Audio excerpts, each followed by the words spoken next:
On January 2nd, 1983, Michael Jackson released the song Billie Jean as the second single off his Thriller album, and it went number one for 9 weeks on the Billboard Hot 100, selling over 10 million copies worldwide. Now, it also won 2 Grammys for Best Male Vocal Performance and Best R&B Song, and an American Music Award. Now, the Billie Jean song helped that Thriller album to sell over 60 million copies. And it made Michael Jackson the first black artist to have a video on MTV. Actually, it was the British Jamaican group called Musical Youth who were the first blacks to air on MTV with their #1 song called Pass the Dutchie. But you know, that song, Pass the Dutchie, that was like a fun type of kid song to me. Because see, at the time, Rick James, he was one of the first black artists to call MTV racist because they refused to play the Super Freak video. And I also remember rock star David Bowie, he stood up for black artists against MTV during that time. Because see, when Michael and his team approached MTV about playing the Billie Jean video, MTV, they didn't want to play it because they catered to more rock music at the time. And instead, what they did want to play, they wanted to play Beat It because Eddie Van Halen played guitar on it. But that's when Michael Jackson's record company, CBS Epic Records, they threatened to pull all of their artists' videos off MTV and tell the world that how racist MTV was if they didn't play the Billie Jean video. And the crazy part is, look, Billie Jean, Beat It, and Thriller saved MTV because they was about to get shut down because of their ratings. And it worked out for both of them. It worked out for Michael and it worked out for MTV because when they put Billie Jean in rotation, it became one of the most requested videos, and that's when Michael Jackson was crowned the king of pop. And you can't forget the time when Michael did the Billie Jean at the Motown 25 Yesterday, Today, Forever special. That was the first time we saw him with that glove on, and he did the moonwalk wearing penny loafers. Who remember penny loafers? I used to try to put dimes in my penny loafers. Oh, penny loafers, man. But anyway, look, it's still a debate on who really created that moonwalk dance, because I always thought Jeffrey Daniel from the R&B group Shalimar was the first to do it. I think he called it the backslide. Now, another fact about the song Billie Jean is Pepsi. See, Pepsi, right? Michael signed that deal with Pepsi for $5 million. Coca-Cola, they wanted him first, but they only offered $1 million. So he signed with Pepsi instead. Now, see, Pepsi Cola, at the time, they wanted the Billie Jean in the commercial.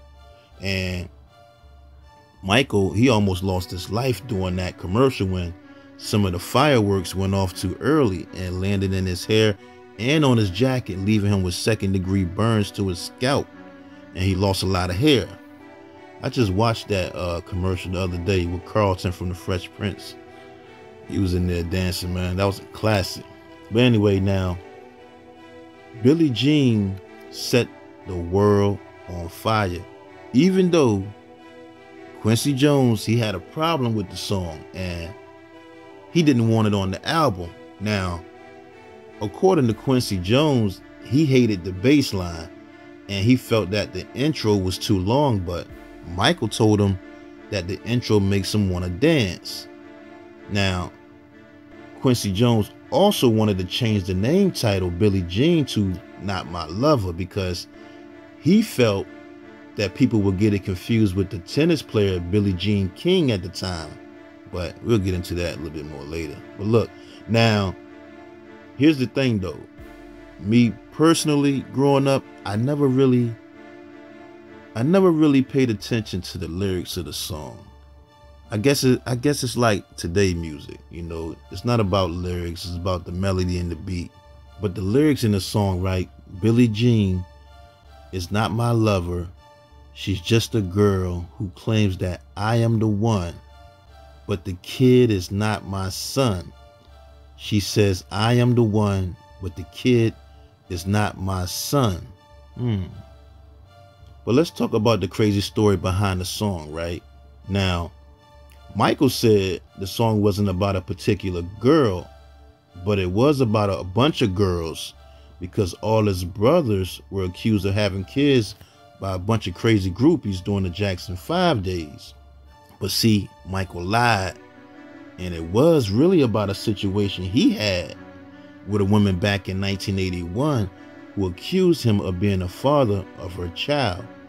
Now, according to Quincy Jones, he said Michael told him that the song was about a girl who somehow climbed over his gate to his home and told him he was the father of one of her twin babies.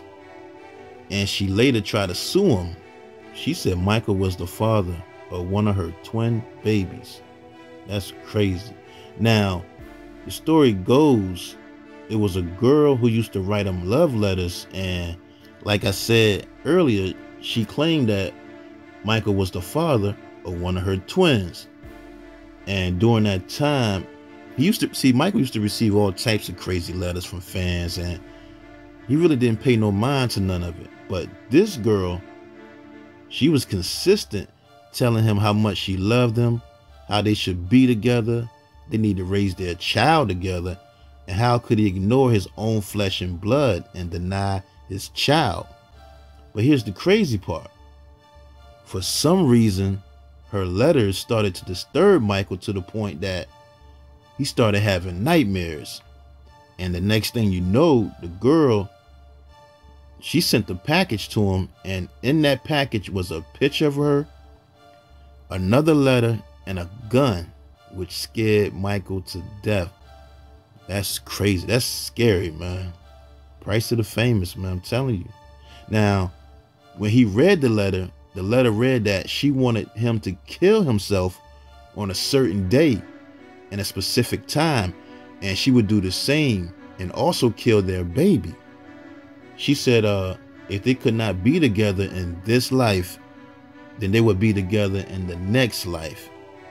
But the crazy part is, Michael told his family about this girl, and his family started thinking he was becoming obsessed with this girl because he put the girl picture on the wall, framed right above the dining room table at their family house. But Michael said he put the picture of her on the wall so he could remember her face, just in case he ever run into her. I don't blame him, man. There's crazy people out here. But later on, they found out that that woman stalker had been sent to a psychiatric hospital for her mental issues. Now, all of that inspired Michael to make a song about the situation. The whole song, from the beat to humming the melody, it just came to him one day while he was driving his Rolls Royce with his friend. Now, while driving down the freeway, Michael was zoned out with this Billie Jean song stuck in his head, right? All of a sudden, some kid on a motorcycle pulls up next to him and tells him that his car was on fire. And when Michael looked back, that's when he saw all the smoke and the whole bottom of the Rolls Royce was on fire. I know that car was brand new, man. The whole car, the whole bottom of the car was on fire. I don't know, man. I think the powers that be was after him during that time too, to be honest. That's crazy. But anyway, now, after that, he went to the studio and he made the beat on his drum machine and did the vocals in one take. Because see, everybody be thinking that Quincy Jones produced all those tracks for Michael, but Michael would make the tracks at his home studio, then let Quincy hear them, and Quincy would tweak them and add a little something. He was more the engineer to the thing. They mixed Billie Jean's 91 times. They mixed the Billie Jean song 91 times because Michael was looking for that. He was looking for a certain sound.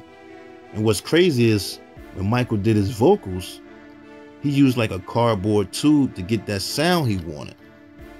And people don't know, man, Michael recorded over 800 songs for the Thriller album, and only 9 made the cut.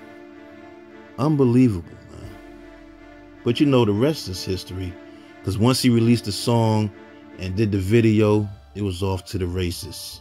You know, it's crazy, man. I gotta say this too, because after Michael died, Quincy Jones, he didn't have any nice things to say about Michael, man. First off, I don't even think he went to the funeral or the memorial, but I can understand his reason, because he claimed he done been to so many funerals, from Marvin Gaye to Ray Charles, and he doesn't like to remember people that way, which is understandable. Now, he also said that Michael was a thief and stole a lot of songs. Quincy Jones said he stole the Billie Jean melody from the song State of Independence, which was originally recorded by John Evangelist for their 1981 album titled The Friends of Mr. Cairo. And then, you know, Donna Summer, she remade it. But Michael said in the interview that the song was inspired by Hall & Oates' song titled I Can't Go For That, No Can Do, off their 1981 album Private Eyes. And, you know, Quincy Jones said some other wild stuff too, like Michael claiming he had vitiligo was BS. He said the reason he changed his look was because his father, Joe Jackson, used to tell him he was ugly. Now, Quincy Jones also said this about Michael. He said Michael was justifying something that's destructive to his existence. But when somebody's hell-bent on it, you can't stop them. What his face turned into is ridiculous. Chemical pills and all of it. And I don't understand it. But he obviously didn't want to be black. Look at his kids. You see his kids? Wow. That's what Quincy Jones said. But then later, he apologized for the interview he did, because he called out a lot of people in that interview, like the Beatles. He said they was the worst musicians in the world. He talked about Taylor Swift, Marlon Brando, Richard Pryor. I also remember him suing Michael Jackson's estate back in 2013 for billions of dollars over unpaid royalties or something like that, in which he won. And he did win at first, but then later the courts overturned it. You know, rest in peace though to the king of pop. I just wanted to do that Billie Jean story. And y'all stay tuned for more episodes of The Song of Reason.